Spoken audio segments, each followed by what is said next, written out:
পুচকে, কোথায় চললি হনন করে? গুলি খেলবি? আর আজ নতুন নতুন গুলি কিনেছি, এই দেখ। না গুলটে দা, এখন আর খেলবো না। কেন রে, কি এমন রাজকার্য আছে তোদের যে দুদণ্ড গুলি খেলতে পারবি না? আমরা এখন গল্প শুনতে যাচ্ছি। গল্প শুনতে? কার কাছে রে? গোপাল দাদুর কাছে। তোমরা চলো না গুলটে দা, অনেক মজা হবে। চল ভাই, তাড়াতাড়ি চল। যাবি নাকি গুলটে? গোপাল দাদুর কাছে? গোপাল দাদু খুব মজার লোক, অনেক অনেক গল্প জানে। তুই কি করে জানলি? বাবা বলেছে গোপাল দাদুর ঝুলিতে নাকি অনেক অনেক গল্প আছে। শুধু তাই নয়, উনি নাকি খুব মজার মজার কথাও বলেন। তাহলে আমরা এখানে গুলি নিয়ে বসে আছি কেন? চল চল তাড়াতাড়ি চল, গল্প বুঝি শুরু হয়ে গেল। হ্যাঁ হ্যাঁ, এই দাঁড়া, আমিও যাব। দাদু দাদু, আমরা এসে গেছি, এবার গল্প বলো। বস বস সবাই, এবার শুরু করো দাদু। আচ্ছা শোন, অনেকদিন আগের কথা বুঝলি, আমি তখন মহারাজ কৃষ্ণচন্দ্রের আসরে বেশ জমিয়ে বসেছি। রোজ রাজসভায় যাই, মজার মজার কথা বলে রাজাকে খুশি করি। মহারাজও খুশি হয়ে আমাকে পুরস্কার দেয়। আমি আনন্দে নাচতে নাচতে খাই দাই আর বগল বাজাই। গল্প গল্প, হ্যাঁ গল্প গল্প। আরে সেটাই তো বলছি, শোন না। আচ্ছা বলছিলাম, এইভাবে এই বেশ আনন্দে কাটছিল বুঝলি। একদিন হলো কি,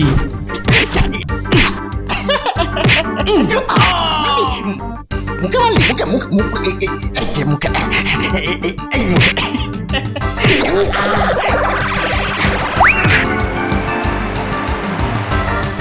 না মহারাজ, এটা অন্যায়, এটা অন্যায়। ও ও আমাকে জোর করে আমার জায়গাটা কেড়ে নিতে চাইছে মহারাজ। বেটা বদমাইশ, বেটা নচ্ছার, আজ আজ তোকে মেরেই ফেলবো।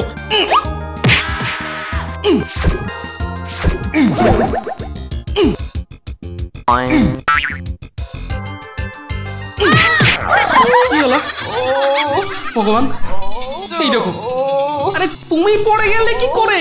ওটা গেল রে, ঘুমের ঘোরে লাঠি মেরে আমাকে ফেলে দিয়েছে। এই দেখো, আমি তোমাকে লাঠি, বাবা ছি ছি ছি ছি ছি।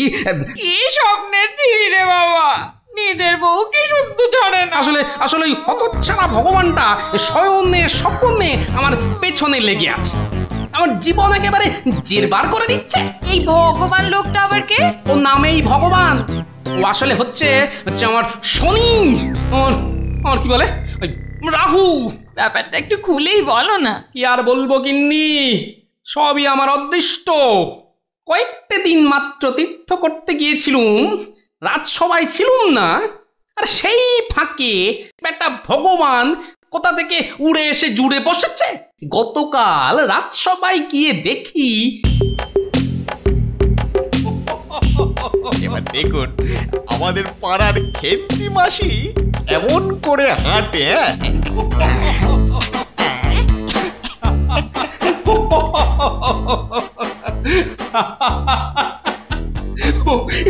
এবার খেমা দাও আমার আস্তে আস্তে ফেটেই যাবে।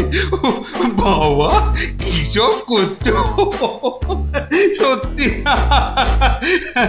মহারাজ, আমার একটা নিবেদন ছিল, আমিও একটা কিছু বলতে চাই। মহারাজ, আমি যখন আপনার সামনে কোনো কিছু প্রদর্শন করব, তখন আমি চাই না আমার যে অযোগ্য কোনো লোক এসে আমার অনুষ্ঠানে বাধা সৃষ্টি করে। কোপাল, তোমার সবেতে বাধা না দিলে কি আর চলছে না? যদি চুপচাপ নিজের জায়গায় বসতে পারো তো বসো, নইলে আজকের মতো বিদেয় হও।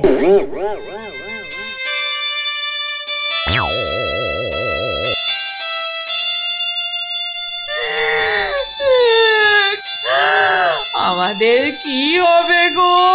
কি আর হবে, আবার আর কিছু বাকি আছে? এবার ওই চাকরি খুইয়ে না খেয়ে দিন কাটাতে হবে, বুঝলে? কি সর্বনাশ! এই দেখো আবার কাঁদে। আরে দাঁড়াও না, দাঁড় দাঁড়, না কেঁদে একটু চুপচাপ থাকো দেখি। আমাকে আমাকে একটু ভাবতে দাও। ও যদি মহারাজকে মন্ত্র পড়ে বশ করতে পারে, তাহলে আমিও ওঝাগিরি করে ওর ভূত তাড়িয়ে ছাড়ব। আমার নামও গোপাল ভাঁড়, কাঁটা দিয়ে কাঁটা তুলতে হবে। হ্যাঁ মন্ত্রী মশাই, আর তো সহ্য করা যায় না। কি ব্যাপার বলো তো? এই কদিন আমি ছিলাম না, সেই অবসরে ভগবান আপনাদের চোখের সামনে দিয়ে ঢুকে পড়ে কি কাণ্ডটাই না করছে। আমাকে আমাকে একেবারে মহারাজের চক্ষু শুল করে দিয়েছে। কিন্তু এখানে তো আমার করার কিছুই নেই হে গোপাল। ওর গল্প তামাশা সবই অন্য ধরনের, বেশ অবাক করা। আপনাদের সব কি হলো বলুন তো মন্ত্রী মশাই? হ্যাঁ, ও তো সস্তার চটকদারি রং তামাশা করছে। না না, ওসব বুজরুকি গল্প বলে রঙ্গ তামাশা দেখিয়ে এই আমাদের মহারাজকে ঠকানো চলবে না। আর তাছাড়া গোপালও আমাদের অনেক দিনের বন্ধু, তাকে এখান থেকে কিছুতেই আমরা চলে যেতে দেব না। তোমরা আমার অবস্থাখানা বুঝতে পারছো? আমার তো মাথায় হাত। এরকম একটা উটমুখর জন্য আমার সংসারটাই যেতে বসেছে। এই বেটা ভগবানকে এখান থেকে সরাতেই হবে। হ্যাঁ গোপাল, তুমি মাথা ঠান্ডা করে একটা উপায় বার করো তো। আমরা সবাই তোমার পেছনে আছি। উপায় একটাই, যদি আমার কথা শোনেন তো প্রথমে কাল থেকে ভগবানের রাজসভায় প্রবেশ বন্ধ করে দিন। তা তো বুঝলুম, কিন্তু মহারাজ যখন জিজ্ঞাসা করবেন, বলবেন যে ওই ভগবানের প্রচন্ড অসুখ, তারপর তারপর ওই তারপর বাকি কাজ আমার উপর ছেড়ে দিন। ঠিক আছে, আমি সব বুঝতে পেরেছি। এক্ষুনি দ্বাররক্ষীকে ডেকে পাঠাচ্ছি।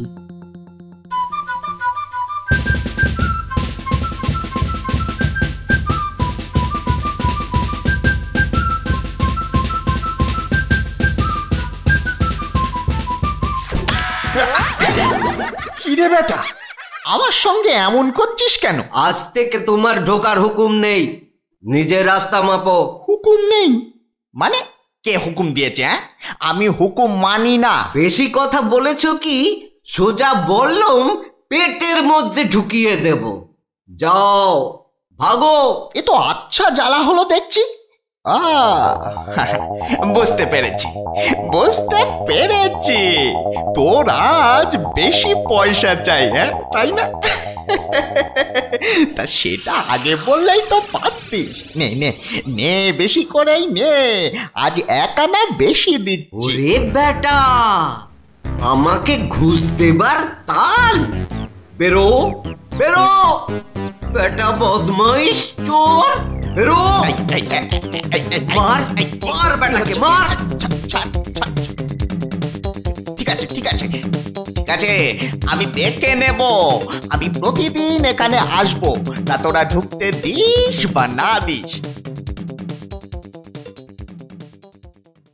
কি ব্যাপার বলুন তো মহামন্ত্রী? ভগবান গতকাল সারাদিন আসেনি, আজকেও দুপুর গড়িয়ে বিকেল হতে চললো। না, আমি বড়ই অস্থির বোধ করছি। মহারাজ, আমি খবর নিয়েছি, ভগবানের খুব জ্বর, একেবারে বেহুঁশ হয়ে আছে। কদিন ধরে যা স্নানের ঘটা। কেন এত স্নান কেন? নিজেকে ফর্সা করার জন্য। দেখতে তো ওই কালো ভূত, খালি খালি জল ঢাললে কি গায়ের রং পরিষ্কার হবে? ও তাই নাকি? কিন্তু আমি তো ভগবানের রূপে মুগ্ধ নই, আর কথায় মুগ্ধ। তো এতে আবার এত কাণ্ড করা কেন? না না মহারাজ, ও একটা হাভাতে গোছের লোক, কোনোদিন ভাবেইনি রাজসভায় ঢুকতে পারবে, তাও আবার আপনার প্রিয় পাত্র হয়ে। ওদিকে বানিয়ে বানিয়ে মিথ্যে কথা বলতে তো ওস্তাদ, আর একটু হাসটানেরও স্বভাব আছে মহারাজ। সে কি, এ কথা তোমরা জানতে? হ্যাঁ মহারাজ, সেই জন্যই আমরা ওকে খুব একটা ঘাঁটাতাম না, খালি চোখে চোখে রাখতাম। তবে মহারাজ, আজ শুনলাম ওই জ্বরটা একটু বেশি মাত্রায় হয়েছে। ভগবান একেবারে বেহুশ মহারাজ। এখনই রাজবৈদ্যকে পাঠান, সে একবার অবস্থাটা দেখে আসুক।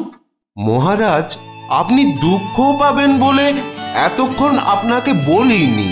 আজ সকালে আমিও ভগবানের বাড়ির পাশ দিয়ে আসবার সময় ভগবানকে দেখে এসেছি। সে সত্যি অন্তিম শয্যায়। আমি কিছু ঔষধ প্রয়োগ করে এসেছি, কিন্তু তাতে বিশেষ কাজ হবে বলে মনে হচ্ছে না। তাহলে এখন উপায়? তাহলে মহারাজ একমাত্র ভগবানকে ডাকা ছাড়া আর কোনো উপায় নেই। না না না না, আমার ভালো লাগছে না। আমি এখন একটু একা থাকতে চাই, একা।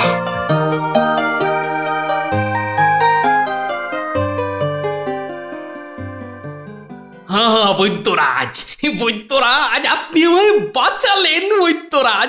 এদিকে তো সবই ঠিকঠাক হলো, কিন্তু শেষ রক্ষা কি করতে পারবে? সেই জন্যই তো আমাদের যেতে হবে ভগবানের বিশ্ব বকাটে ছেলের কাছে। শুনেছি ছেলেটি প্রচন্ড নেশাখোর। ওটাকে একবার বাগে আনতে পারলেই কেল্লা পথে।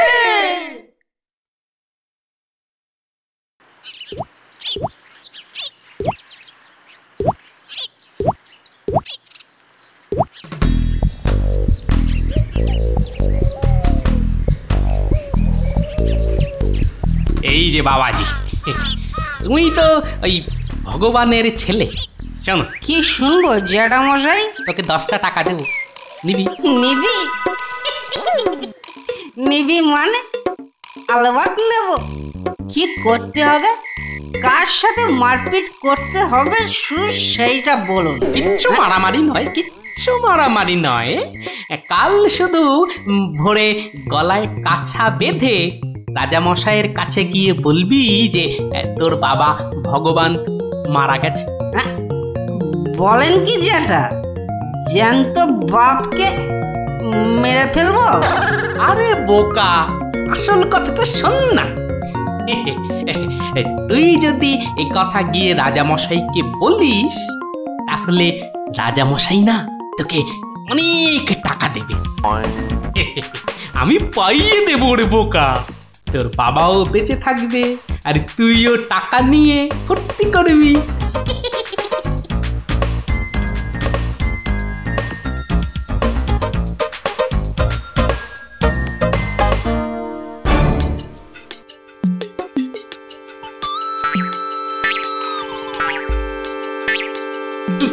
তুমি? বাবা নেই, বাবা নেই, কাঠ নেই, শ্রাদ্ধ নেই, ফুল নেই, মালা নেই, পয়সা নেই। এ কি সংবাদ শোনালে আমার? রাজামশাই, খুব জ্বর বেড়ে গিয়েছিল বুঝি? পয়সা নেই, পয়সা নেই। তোমার বাবা আমার বড় প্রিয় পাত্র ছিল গো। পয়সা নেই রাজামশাই, পয়সা নেই। আচ্ছা আচ্ছা আচ্ছা, এই ভগবানের শ্রাদ্ধ শান্তির জন্য বাবাজির হাতে 500 টাকা প্রদান করো। 500? মোটে 500 টাকা রাজামশাই? ও, কম হলো।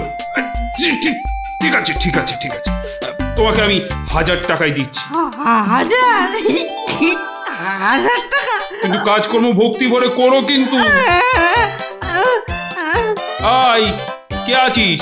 বাবাজির হাতে 1000 টাকা দে, বেচারা একটু ভালো করে শ্রাদ্ধ শান্তি করুক। জয় রাজামশাই, জয়।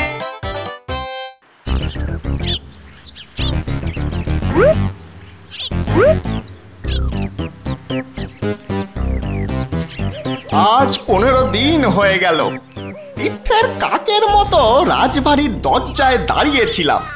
হতচ্ছাড়ারা আমার কোনো কথাই শুনতে চায় না, ঢুকতেও দেয় না। ঠিক আছে ঠিক আছে, এবারে আমিও ব্যাকা পথ ধরেছি। এবার মহারাজের দেখা পেলেই ব্যাস। ওই তো কারা যেন এদিকেই আসছে। আমি গাছটায় উঠে পড়ি।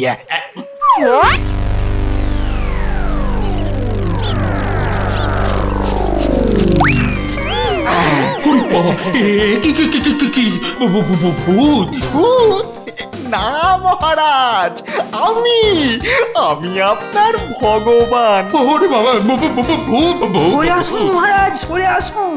বেটা ভূত হয়ে অনিষ্ট করতে এসেছে। না মহারাজ না, আমি মরিনি। মরলে তো আমাকে দেখতে পেতেন না। আমাকে তো আপনারা সবাই দেখতে পাচ্ছেন নাকি? হ্যাঁ বলুন, আপনারা দেখতে পাচ্ছেন তো? তোমরা কি ভগবানকে দেখতে পাচ্ছ? যখন অসত্য গাছ থেকে নামলো তখন তো দেখেছিলুম, এখন তো কই আমরা কিছু দেখতে পাচ্ছি না। এই যে আমার সামনে দাঁড়িয়ে আছে। কই মহারাজ, আপনার সামনে তো কিচ্ছু নেই মহারাজ। আমরা মাঠ, গাছপালা, আকাশ ছাড়া তো কিছুই দেখতে পাচ্ছি না মহারাজ। সে কি? ও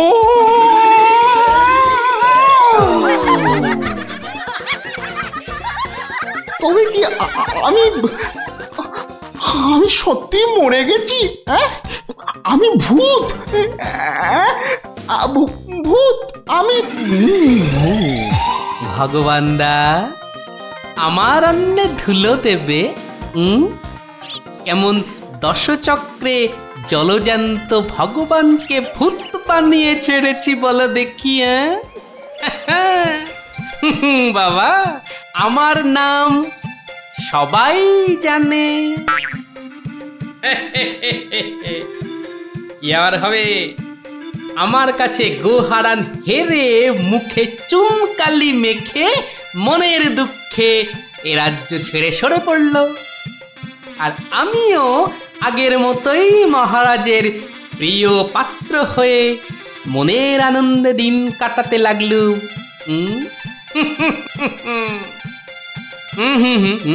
না না না, আর নয়। এখন আমাকে একটা বিশেষ রাজকার্যে আশের গায়ে যেতে হবে, বুঝলি? রাজার আদেশ। তোরা এখন সব বাড়ি যা, কাল আবার গল্প বলবো, কেমন?